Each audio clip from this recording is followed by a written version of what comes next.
Hi guys, for today's video si Mia ay may tigdas hangin, kawawa naman. Ngayon kumakain siya ng, ano kinakain mo? Grapes. Ito, ang kalakalahati lang. Nabili ko lang to 20 pesos lang.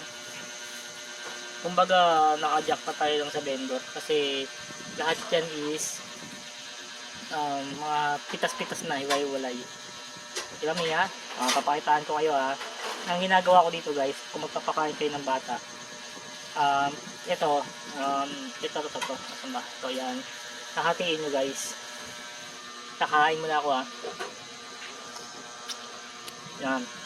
Kasi itong kalahati, bigyan tingin Mia. Bigyan. Yan. Diba? Nakakati yan guys. Hanggang dito na lang guys. Maraming salamat. Hey, Mia, bye bye!